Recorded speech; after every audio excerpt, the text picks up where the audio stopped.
practice round. Yeah. Man, take 2. I was just making sure my voice still worked. I won't lie to you guys.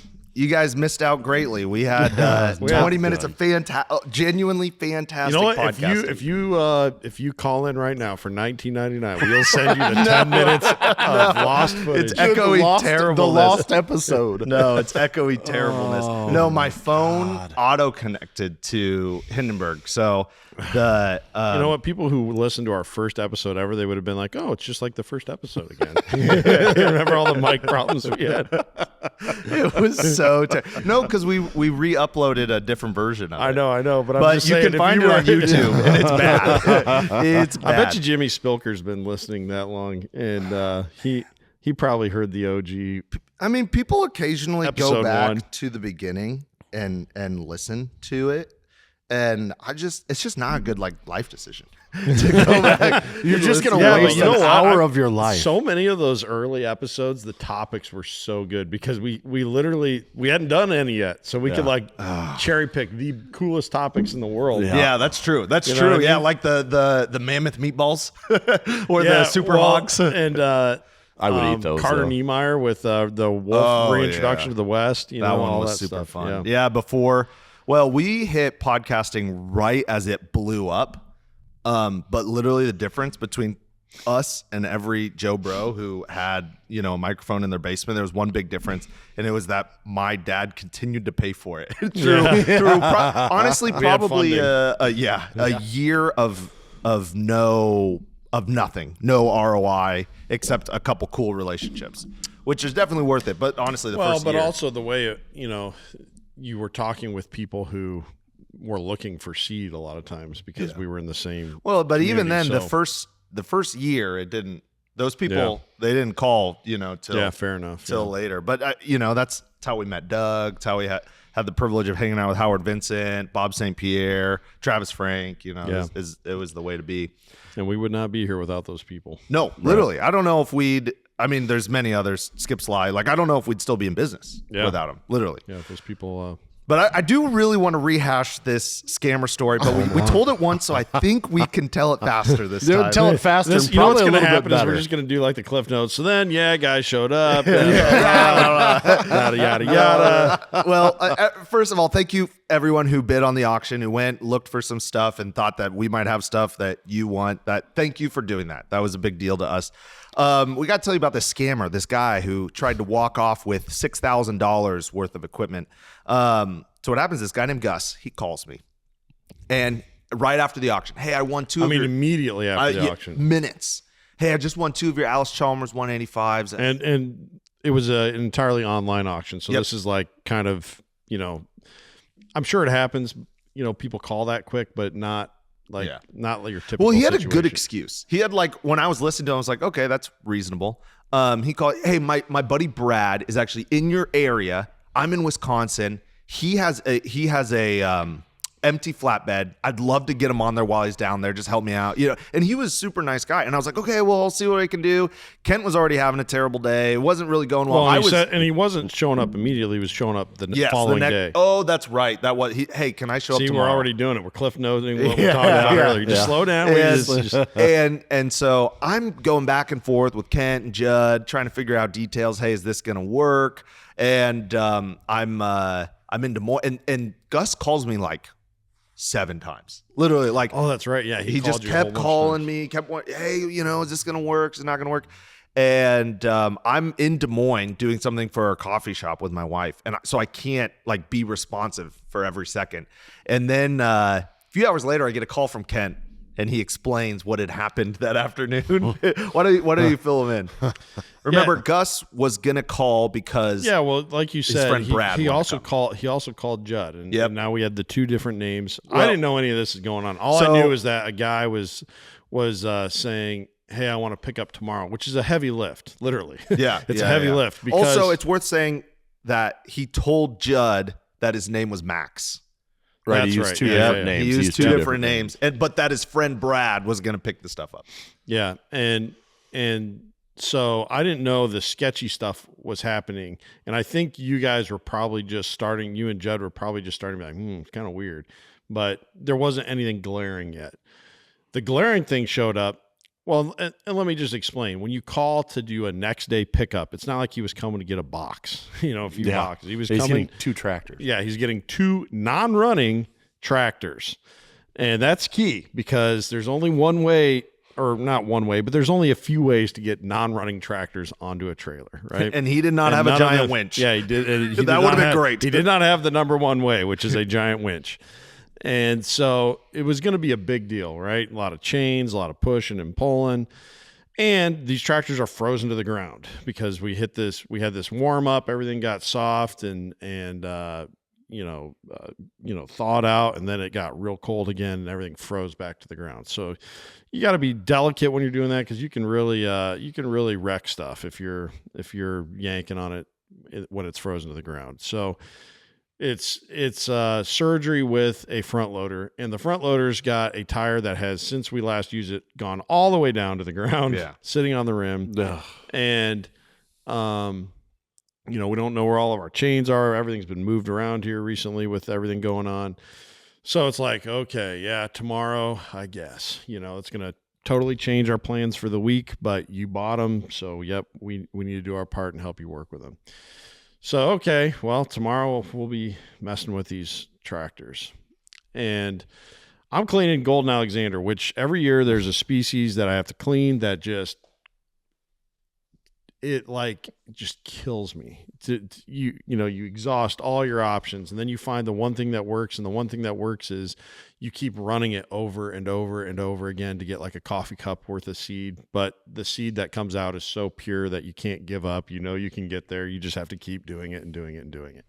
And so I'm going through that. I'm already like not having a wonderful day. And then when Nick calls and says, yeah, he wants to pick up tomorrow, it's kind of like, that does not make the week better, but okay, Well, then 3:45 in the afternoon, and I quit early on Monday through Friday, Wednesdays, or not. I don't quit early. Monday through Friday. Yeah, I see. Good one. No, I don't leave early, but I have to leave like as close to 5 as possible on Wednesdays because I have a church on Wednesdays, and my kids have a class. I got to get them to the class, and I actually teach the class. And so, like, I don't have time to be messing around, right? This guy shows up at 3:45 to do a 4-hour project, pre-daylight savings. So I don't know what he's expecting, right? And so he shows up, and he's like, I'm ready to go. I'm here for those 2 tractors. And he tells that to Riley, thankfully, I guess, that Riley dealt with him first because I don't know what I would have done. And Riley, give him the old suplex. Riley calls me, and he's like, hey, he asked me like where the heavy chains are or something like that, and I'm like, what do you mean? The guy showed up to pick up those tractors. I thought he wasn't coming tomorrow. And he's like, yeah, he's here now. So I could tell Riley's already like stressed to the max. Right. He's aggravated too. And I know the condition of the front loader right now. And I'm like, Riley, do you need help? And he's like, yeah, that'd be really good. And I'm like, I want to stay back here in my seed cleaning dungeon. I don't want to go out there and mess with this. And it was like 18 degrees. Yeah. And, and it wasn't any warmer in my dungeon either, just so you know. There's no heat back there. But so I'm like, all right, I'll come out and help you. And the guy's just sitting there, he's sitting there in his truck cab watching us work. And I'm getting, my like temper is it's like a thermometer, right, on a heat wave. It's just like, and I'm hanging out right at like bursting the thermometer point, right? I can't find anything. Tractors are frozen. It's taking forever to air up the tire on the front loader. This is broken on our big compressor. I need to fix that yet. So it's going even slower than normal. Everything that you don't want having happen is happening, right? And this guy's just sitting there watching us, working at the end of our workday to help him load these 2 non-running tractors. And I'm thinking to myself, if he says anything about this taking too long, I don't know what I'm going to do. Suplex time. This is the point. This is the point where Kent's starting to turn green, turning into the Hulk. Yes. So I'm storming around looking for everything. Well, he comes in. He follows me into the shop. Which, first of all, what are you doing in my shop? You don't belong here, anyways. You don't work here. You're showing up an hour early. So I'm annoyed. And so he's like, well, how long is this going to be? Oh. And I lost it. I mean, I blew up on him. I reamed him. But I wasn't like standing there yelling at him. I'm like still looking for everything. Yelling at the tools. Yeah. Well, yell at him. Like, what is your problem? You're showing up here at 3:45. And there's like a true code. If you do blue collar work, you don't go showing up for a 4-hour job at 3:45 in the afternoon. No, that was just another red flag. If you would have shown up at 1 o'clock, I still would have been annoyed, but I would not have gotten to that point, right? It would have been like, all right, this sucks, but we'll get through it. But 3:45, I mean, man, this is not you should know. Yeah, you would think. Unless you're a complete poser, which turns out. Unless you're trying to scam somebody. Right. That's just, so I'm mad that he's violating the code, that you don't, there's something you don't do. You have the brain power to know not to do this. Right. And so, he tries talking to me, but I just, whatever, man, I'm on my, I got to find these chains to help you out at 3:45 in the afternoon for this job. And so he gives up on me and he goes over to Riley, cause Riley's been nicer to him so far. And he's like, hey, he seems pretty upset. I can come back on like, Friday or next week or whatever. I come through here all the time. Pretty good. And, Riley's like, yeah, let's do that. And, so he leaves. And afterward, I'm not a guy who blows up easy, right? It does happen. It's not the first time for sure. And I don't like it when it happens, but it does happen. I come by it honestly from my grandmother. And come by it honestly. Oh my goodness. If you could have seen some of the funniest but scariest moments of my upbringing. One time Grandpa set off the car alarm at McDonald's parking lot.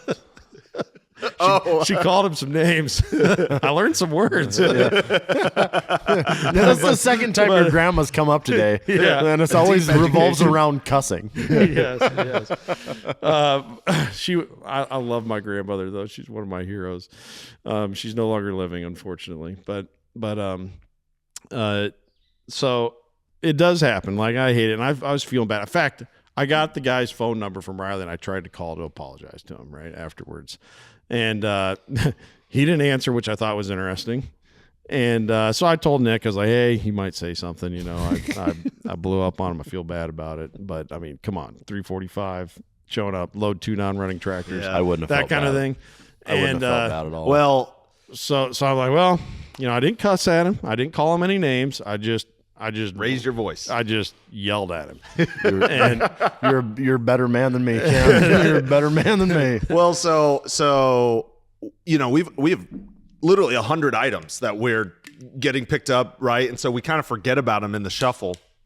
About a week and a half afterwards, the front desk lady of the auction house calls and, hey, so we got everybody's payment, everything's good. Except this one guy, just have you let anything go? And I was like, well, this item picked up, but she's like, well, what about these items? I was like, no, I don't know, kind of funny story. Gus is his name, blah blah blah, and but he did call himself Max one time on the phone with my coworker, and she was like, I think I know who this is. This guy got blacklisted from our auction house because he does this. He sends a paid ACH or an ACH check that he knows will bounce in 3 days, right? So he's got a day or two to pick that stuff up, and then he's gone, and nobody's getting paid, and that equipment's nowhere to be found. And I don't know if he parts them out or whatever. Just his entrepreneurial spirit is strong. Oh yeah, and but don't give him that much credit. I was gonna say, yeah, he's still trash. Well, it's just interesting because it's like just auction houses. There's a ton of logistics that go into auction houses. A lot of times because someone passed away, and basically the guy saw the chaos and was like, oh, I could get away with some stuff and all that chaos that's going on. Yeah. And very frustrating. But turns out his getting yelled at was worth it. You just yelled at him for the wrong stuff. Well, I do think that he sensed that. My guess is a lot of times everything goes hunky dory for him, right? And he doesn't face much friction. Yeah. But I think the amount of friction, and he saw like not only that, hey, these guys don't like me, but also this is going to take a while to get, like, this isn't just going to be a quick in and out deal. Like, I imagine a lot of times the stuff he gets is running. So he's just driving onto the trailer. And he saw the hassle that it was going to take too long to get a clean getaway. Or maybe even take too long to deal with it when he got back if it wasn't running. Right. Or maybe I'm crazy enough to find him after. Because the guy yells at him, swinging chains around. Like, I think there was enough of a storm there that he between all of that he never showed back up. Well, the Golden Alexander. Never heard from him ever again, did we? Yeah. No calls, no nothing. I guess the Golden Alexander is the real hero. Yeah, that's what I'm saying. Golden Alexander saves us once again. Yes, it does. Man, all right. We should actually get started for the second time today.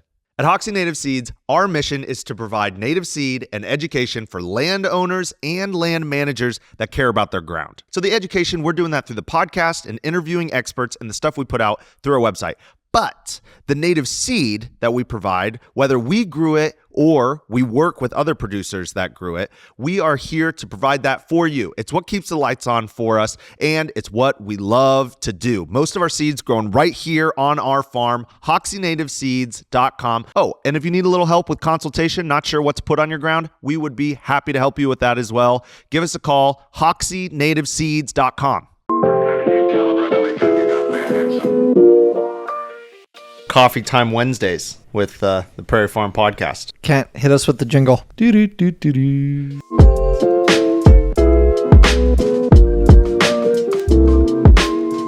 Welcome back to the Prairie Farm Podcast, Coffee Time Wednesday. I'm your favorite host, Nicolas Lirio. I was told to say this slower. Your favorite host, Nicolas Lirio. Who told you that? My his head and his no, my sister. She was listening. She's like, I can't even understand your intro. You just say it so much. Yeah. And favorite co-host, Kent Boucher. Hey. He is not as angry as he sounded chilling during that story. I'm chilling right now. You know, it's kind of funny actually about Kent. His emotions, if he starts telling a story where he had strong emotions, good or bad, he like falls into those emotions. They like are still inside of him. He'll follow him, and then he'll be done telling the story, and he's right back to where he was before. He's like right out of it. Makes for a good story. Yeah, that's true. It's true. And read with inflection. Guest, man, have you ever heard of Dungeon Crawler Carl? You're about to. It's blowing up in the world as we speak. That sounds, for whatever reason, that sounds familiar, but I'm not sure. Okay, great book series. Co-host but you probably told me about it. That's why it's probably it is blowing up right now. Like started to sound like an anime story, so then I just started to zone out. Like my attention was building into it, and then it's like, ooh, Dungeon Crawler. yeah, that's kind of anime sounding. Then my attention just drifted. It basically is anime, and you wouldn't believe how many middle-aged women are reading this book series for young men. Oh, really? It's smut then, is that what you're saying? No, not what I'm talking about. Isn't that what they all read? No, is that smut? I don't know, Tim. I don't want to know. I don't think he's far off. Yuck, Dwight. Co-host to the co-host and friend of the pod and guest co-host, Tim Brown, the Bearded Uplander. Hey guys, thanks. I feel pretty special that I'm, now called co-host to the co-host. Yeah. Co-host to the co-host. That's a title. That is kind of a Dwight title. That's right. I think that's why we first named it, is because I named Peyton that. I think my favorite Dwight role is when he was what was he? He was like the volunteer cop or whatever, and he was investigating the doobie he found. Oh, the marijuana. Yeah. Man. Oh, man. What a great show. Yes. Man. Tim, how's it going? Good. How are you guys? Doing all right. Just dropped good now. Dropped a lift arm off the tractor, so that's That's good. gives I me was something there- to do the rest of the day. I was there for that. That was nice. Oh man, we're burning some fields. I Yeah. shouldn't say we. I won't be. I hope we are. I got to get that lift arm back on pronto after this. Yeah, I didn't know that's what when you gave me the title of co-host to the co-host that I was going to have to help burn stuff today. Yeah, it works. Yeah, for free. No fire insurance. Kindness of your heart. Yeah, dude. load Well, up. I was saying this last time, but our audience, who knows how much they overlap? My guess is it's less than 20%, but maybe they do. But my guess is most of our audience didn't follow along with your venture, and the reason we had you on, part of it was because this is a much more common issue than people think. Than we thought. Yeah. I mean, we talked about it the last time we were here, and we were like, it's an issue, but it's not. And then it happens to me, and the amount of response that I got, that's when I called you guys, and I'm like, this is something that's way more serious than I thought. So fill them in. So it was your dog Mac. Yep, Mac. We were here hunting this last fall, and they get pretty tore up throughout the whole season. So it wasn't like it's a crazy thing for them to be really wore down at the end of the year. But towards the end of the season, he had a scratch on his chest, which is a usual thing too. It's not like it's out of the norm for. Yeah, I mean, he hunts. How many days a year do you hunt? Yeah, it was 114 this year for me, and Wow. I mean, I walked over 1,000 miles, and if I'm walking 1,000 miles, he's running, 5,000-6,000 miles. Right. I bet, Yeah. That's and he just only crazy. goes half the time. So I got 2 dogs, so he runs, part of You the just time. do one at a time. Usually. Interesting. I'll do them 2 at a time if I'm by myself, or like. Well, I mean, he's just said they're doing 5 times as much as he is. So if he wants to get in that big day that we did with Travis, I think we were right around 10 miles that day. Yeah, and I'll guarantee Daisy, what'd she run? Did he say? I think it was. It had to be close to 60 miles. Yeah, it was crazy. So if he wants to get a full day out, he can't have his dogs going. Yeah, that makes sense. Yeah, I mean it's a blessing and a curse. There's days that you limit out real early, so the walk short, but you also just the rest of your day is gone. So you don't. So I usually run one dog at a time. And do the dogs understand limits? Not like intellectually, but do they kind of understand? Okay, we bagged 3 birds. We're probably headed back to the car. Okay, no. We're gonna take a little while to find number 3 here. Nope. That's funny. They bring it back, put it in your hand, and they're off again. They don't. Okay. It's all a numbers thing to them. They don't care. Interesting. They're just machines, really. Sorry, but so the end of the season. The end of the season, he's wore out, and it was like the 10th or 12th or something like that.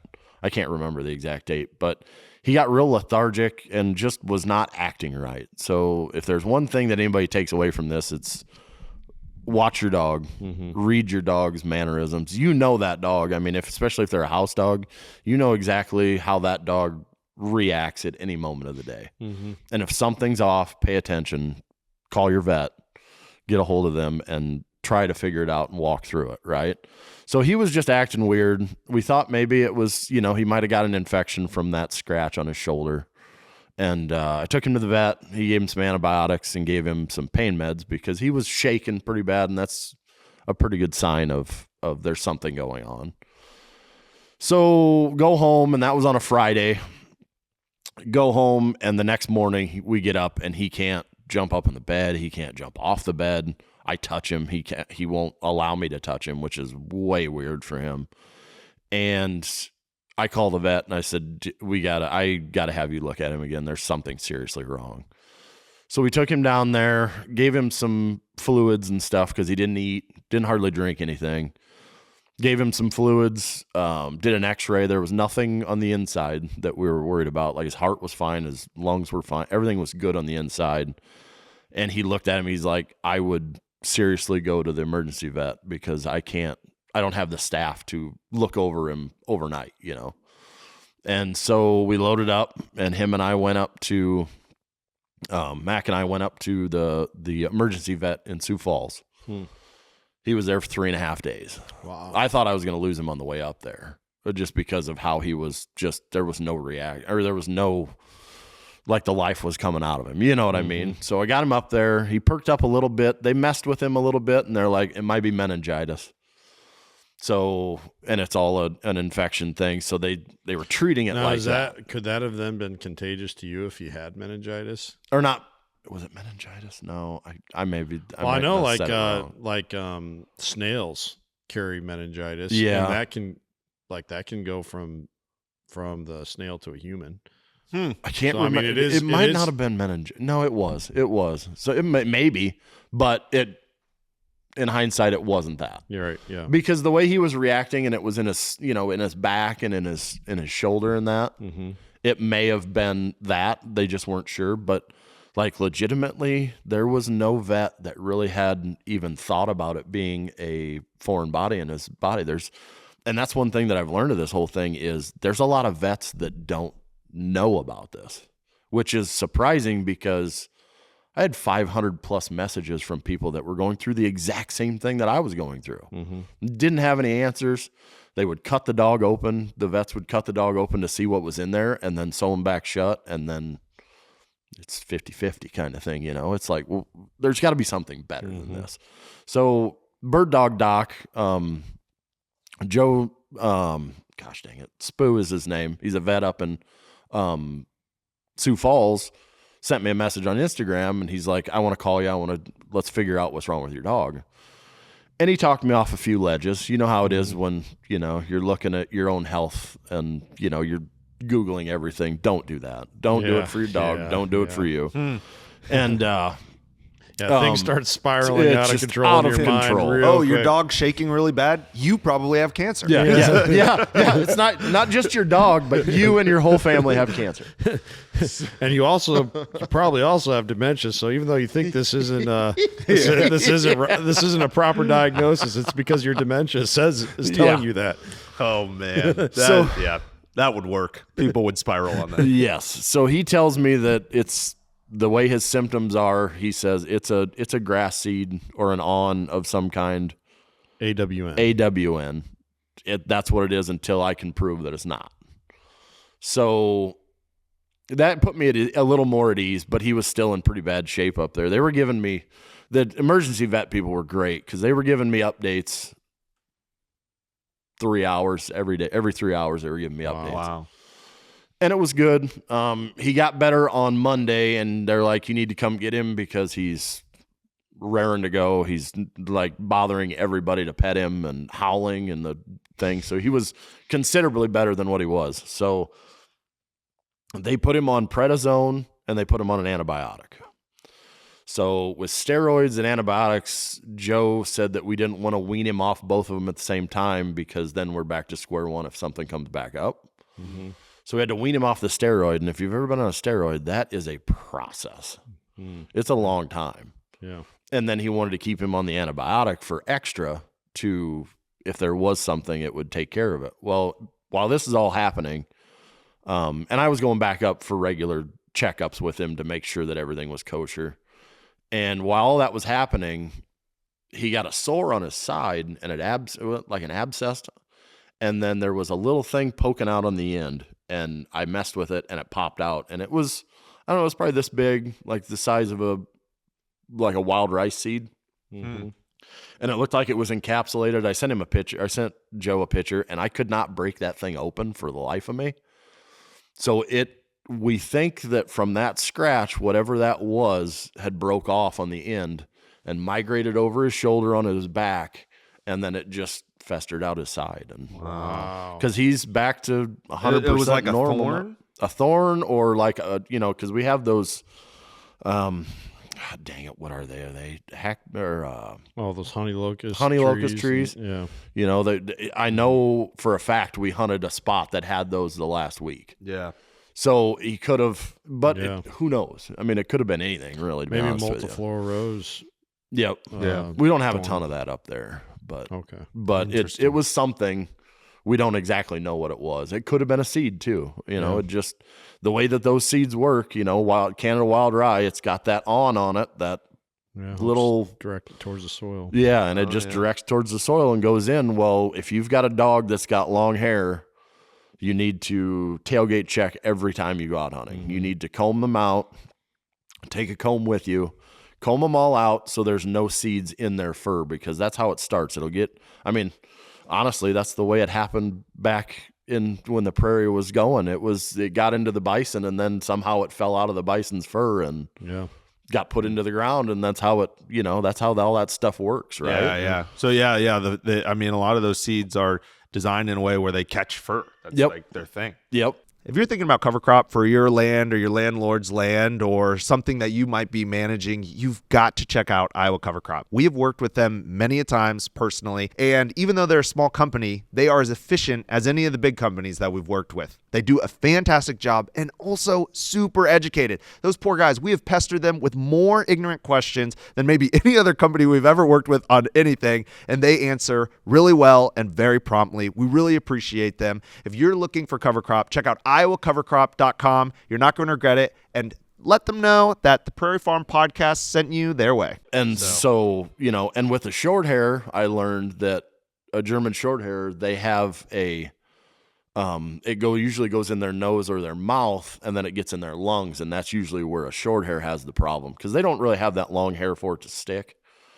But if I can tell anybody anything, is when you get back to the tailgate, check your dog's eyes. Make sure that you've got a kit that has all of the things to, if you need saline solution to wash the seeds out of their eyes, because my dogs get seeds in their eyes a lot.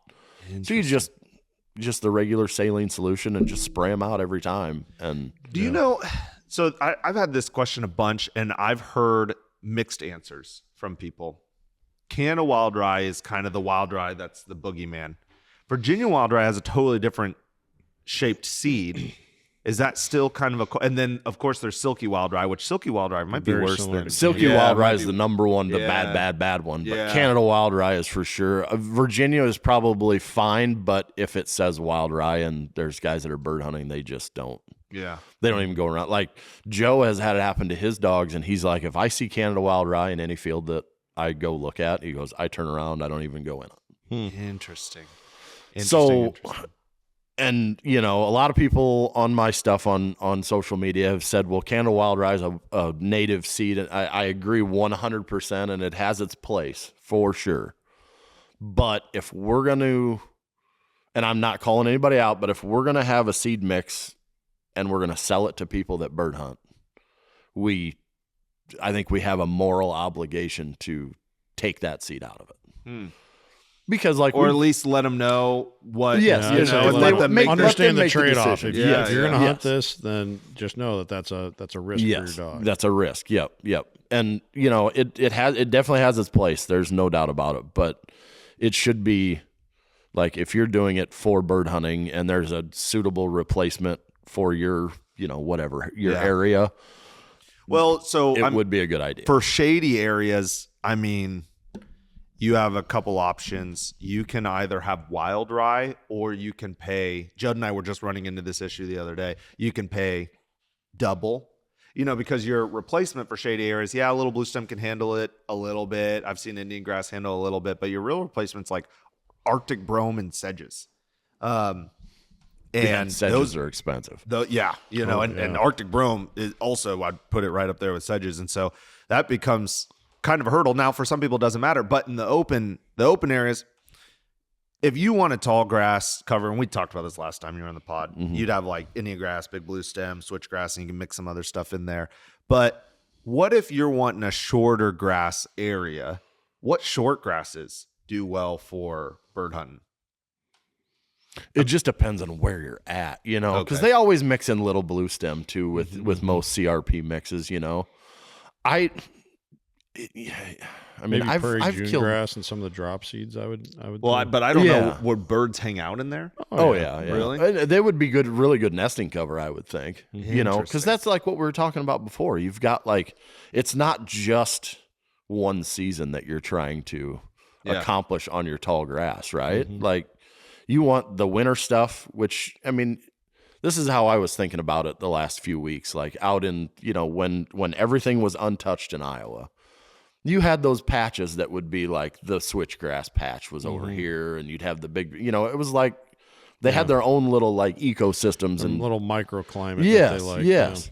And I would think that, that's kind of what you want your stuff to look like if you're, making a prairie for prime habitat for the upland birds, which pheasants are weird. They can adapt to a lot of things. Mm-hmm.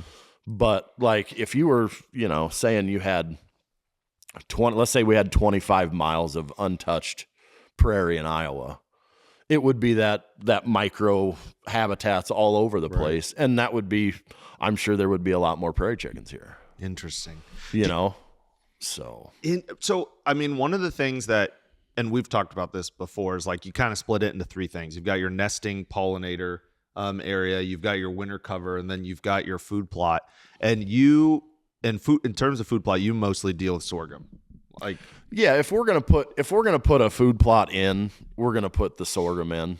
I was looking over your guys' native food plot. The only thing that I worry about having just the native food plot in is if you put it somewhere that is susceptible to, like drifting. Like up in my neck of the woods, like, you got a lot of drifting in our area because it's all wide open. So if that drifts shut, there's no way that they're going to get that food anyway, right? Interesting.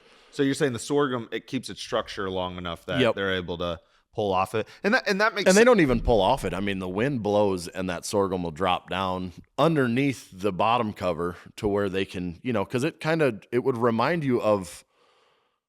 Really, it reminds you. I mean, I think it looks like a short cattail, kind of thing on the bottom where the birds can get underneath it and move really easily.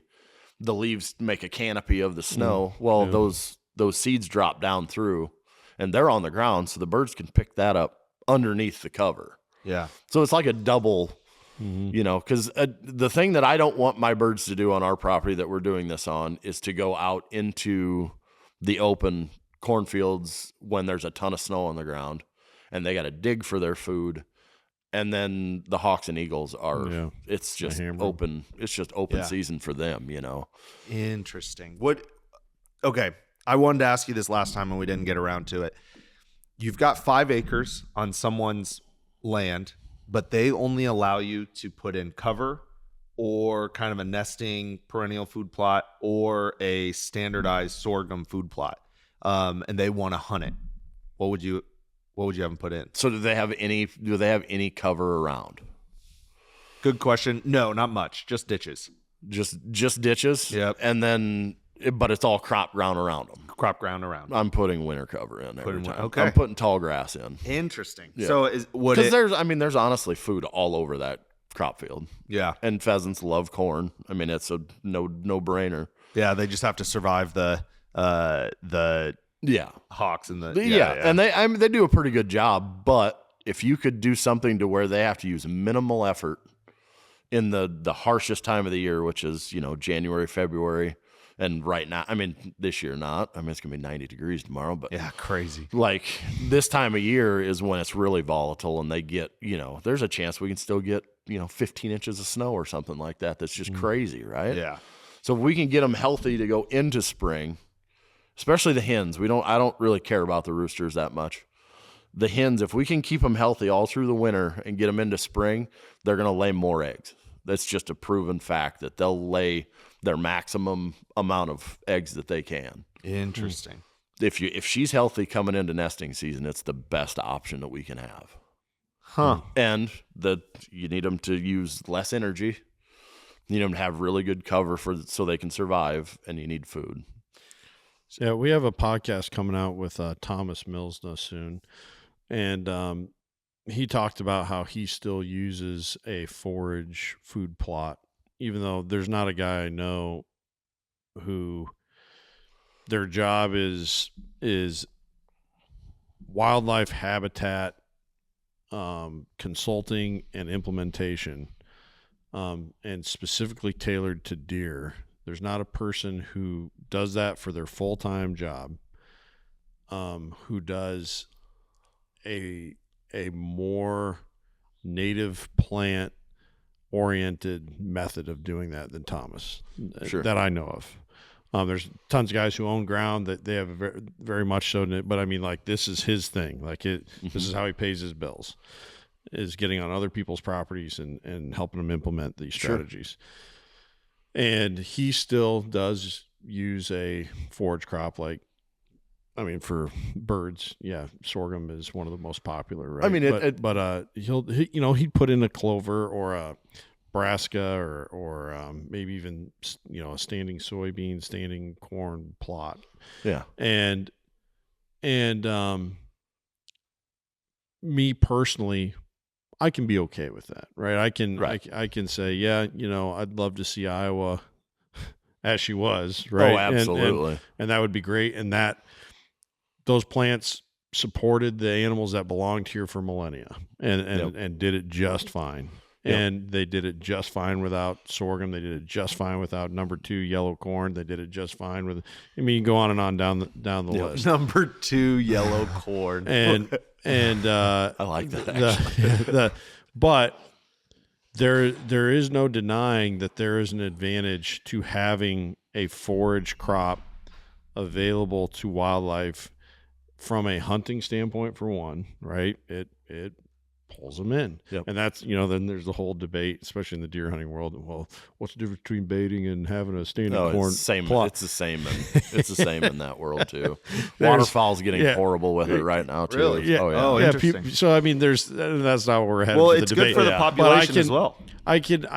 There's other things that benefit from it for sure. And think of raccoons. And we basically put food plots out for them. To me, where I have a problem with food plotting is when you don't, when it becomes, even if the ratio is too high of, I got some prairie over here or some healthy timber over here or some healthy wetland habitat over here, but I also have an equal amount of food plot. I don't like that. I think it should be overwhelmingly in the favor of the native habitat cover. And then it's accented with a food plot. To me, that makes sense. That's totally reasonable. Your property has offered the ecological utility of so much more than especially here in Iowa, than the average property around it. And having a little, 1 to 5 acre food plot in the midst of, 20 acres or 50 acres or 100 acres of good quality habitat, you've got the carrying capacity there to keep these populations. I'm glad you said carrying capacity. That's the other thing that is a giant factor that nobody really thinks about, like especially for upland birds like pheasants. Yeah. You're putting, let's just use this farm that we're using, for example. We got 20 acres of CRP that we're putting in this spring, and it's got a creek line going down through. So there's probably 4 acres of I hate to say it because it's the one that we hate. It's the Reed Canary. That's it. Yeah. And I just hate it. But there's no way, because it's so wet down there, we can't literally can't put anything down there. It's really good early season pheasant. It's really good. Yeah. But when it gets to the end of the season, it's just garbage. Yeah. It's terrible for deer hunting too, because it lets every deer in the woods know you're there when you walk on it. It's like, and it doesn't lay right. It's just it's horrible stuff. But so we got 20 acres. That's the only cover in that whole section of ground. So you're thinking the carrying capacity. So if we did just native food plot, you got to think how many acres of native food plot would you need to support anywhere from 50 to 150 pheasants in that 20 acres. It would be half of that probably to support that many birds, I would think. Yeah. But the good thing is the pollinator habitat, I mean, those seeds that are in there are already in our pollinator. So they've got that option to eat that on the ground too, which I'll guarantee they do, but it's just making sure they got enough food to get through the whole thing. So if it's half, you got to put half of it in native perennial food plot to have enough for 100 birds. How much do you have to put in a food plot for them to have enough calories? Oh, we have a strip of corn that we leave standing up, and it goes down the creek, which it might be an acre and a half, and there's half of that corn still on there. Okay, so you're saying like 10% or less. Probably. Yeah. In terms of easy calories. Yeah. That And totally makes sense. honestly, that bird's gonna, they're a scratching and pick off the ground kind of bird anyway.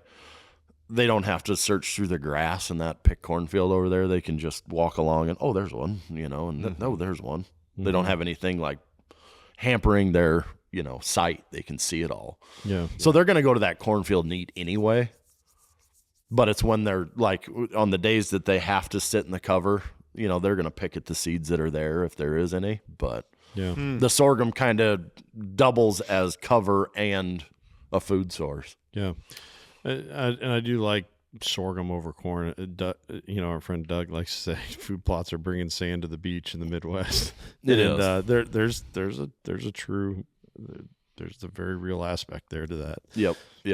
But that we put it along the creek too, and what covers there. I mean, there wasn't a ton of cover there already, and I mean, the last weekend of the season, well, it would have been January 1st. 47 hens we kicked out of there, and there's no CRP grass there yet. Yeah, I can't even imagine what the numbers are going to be when that prairie gets established, and they can actually raise their young there. They've got the winter cover along the creek. Then I mean, I think that's just the other part enhance of it too. Is everything. you're enhancing ground that's not already in native cover. Sometimes I've seen that before. Someone's like, "Yeah, I had this little edge. The farmer let me spray it," and I'm looking at the plants that are there, and it's like those are all native plants that you're killing to put in your corn. Yeah, there, you know what I mean? It's like, and that's where I would not be in favor of a food plot. But in this case, you're replacing reed canary grass or whatever else. And where our food plot is, it's an old. I don't know what was in there. It was like a hog lot or something like that. It's a hillside and it's really sandy, and even like the foxtail doesn't even like to grow in it. So it's like we put that to the sorghum and it does pretty well in there. So yeah, that to me makes sense. Yeah. My dad always had food plots on the farm. Less so the last few years just because he was busy but he always had a couple spots for pheasants. And he always had a couple spots for deer, whether he just left beans that he wasn't going to, or I guess he did while you were here. We planted turnips and radishes one year. Yeah, we got a mix of that. And back when I was a kid and we did corn, he would always leave a couple spots of corn for the pheasants. More than anything, he just wanted them around. Yeah. And even though we had all this cover, he knew that they were going to have a better chance of survival. And like I was saying earlier, it's like raccoons.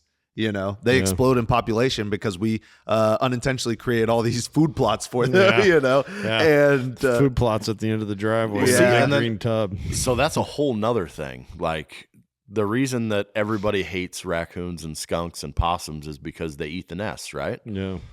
The only reason that those animals are eating those nests now and those eggs is because they can walk down that creek. That's the only cover that them birds have. Yeah. So it's really easy for that raccoon to just walk down that creek and pick off every nest. Yeah. Wow. If you've got 20 acres of CRP there, they're not going through that CRP because that's not how a raccoon works. Yeah. They're keying on the stuff that's close to the water because that's where they like to live, or close to the timber where the hollowed trees are that they live. Yeah, when there's just that tiny bit of it's all habitat, dude. Yeah. It's all it is. It's all habitat. I've heard that's another reason to not only leave it to just the creek bottoms, because bigger predators like coyotes, they just use that as a drag strip. And that's the same with raccoons. It's the same with all of them. They go right on down there and real quickly. And that's why our turkey population and our quail population is going downhill, because the quail only have that brushy fence line or whatever that's left. And that's easy pickings for them nest predators to go down. Yeah, that's a great point. It's not because of how many raccoons there are. It's not I don't think that has as much bearing as they can only nest in one spot. Yeah. And it's the corridor that those animals use. I mean, I'm sure the number of raccoons is a factor, but the point that you're making is very true, where you make it easy for those. Yeah, you're making it which then makes buffet. More raccoons. Yeah, you're making it a buffet right down that row, Yeah. Man, well, I've learned a ton on this coffee time. Literally, so half the reason we Two had times you, now, actually. We wanted to talk about the weed seeds, and now we're talking about habitat again. No, and I want to know how you figured it out that the first time we were recording. I always check mid. I always check and I looked down and I was like, oh, that is not what that sound is supposed to look like on the computer screen. Yeah. So for anyone who sees me on YouTube just randomly looking under the table, I'm looking at He's looking at his toe fungus. My toe fungus. Yeah. Hey, let's talk about socks, by the way. I know. You want to see them? You no, want me to pull them out right now? It's disturbing. Here's the deal, dude. I went on a big old run last night. And I got home and I took off the socks. And I said, babe, smell these socks. She smelled them. She's like, wow, those. And after I went on the run, Hold on a minute. Yeah, just let's listen. Hold on a minute. No. Listen. Cut. Yeah. No, you got to. I don't want to hear about what you're up to, sniffing socks. And... No, it's not like that. So I got done with the run. I sat down. I uploaded the podcast that dropped for Eddie Andrews. And then, so I'd been sitting in these. Quit normalizing your 5-figure socks. They just aren't normal, okay? You could just say, look, I'm a weirdo. I like these socks. And then, well, okay. It is weird, but so is having Prairie on your landscape. And I'm just trying to normalize it. I'm just trying to normalize it. Hold on, that's a stretch. All right. With the sweaters you wear, though, those socks seem kind of normal. Yeah. Well, sweaters, plural, is kind of a stretch. That's what I was going to say. Sweater. I do. I have two sweaters. Sweat and sweater. I have two sweaters, and then I've got a sweater that's my wife's that I wear a lot. But it's just comfy. She's good at picking out comfy clothes. We really appreciate. Part of the reason I had you out here is from last time we talked, I had a list of questions I needed to ask you about birds that people ask me that I don't know the answer to, and then you started wanting to provide sorghum, yes. and I pushed back. I pushed back at Tim a little bit. I was like, I don't know, and we really like the native food plot, but what really sold me on the idea of food, and I've never been totally anti-food plot. I just think there are other forage crop food plot. Forage crop. Like, no, and honestly, if as opposed to a kill plot, is that the idea? No, just like you're like a forage species. It's grown for food production. Yeah, Oats, it's an annual or barley something like that, right? Yeah. But I honestly, domestic crop. Going through your guys's native food plot thing, the only thing that I would take out would be that wild rye, because I'm a bird hunter. But like legitimately, an acre of that in any place it's going to benefit. You just got to know where to put it. Yeah. On your property.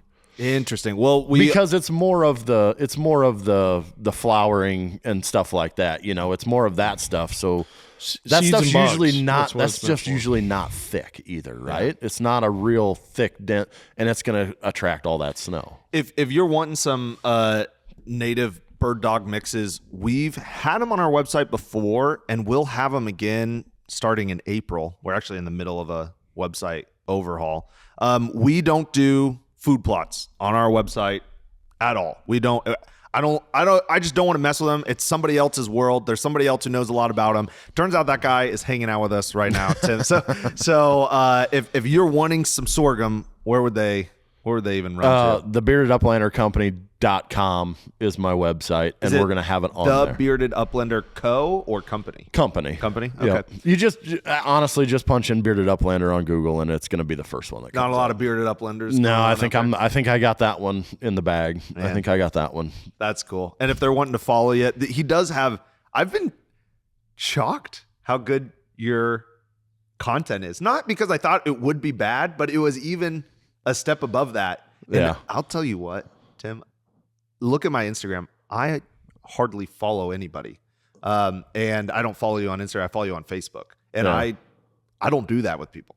Because I think you have fantastic I appreciate fantastic content. Yeah, don't follow anybody. You guys are killing it though on yours too. It's great. People need to pay attention Did you just to admit all to of not this. Following Tim on Instagram? He kind of did. That kind of hurts. I don't know. I don't follow. I mean, look at my Instagram. I follow like 72 people.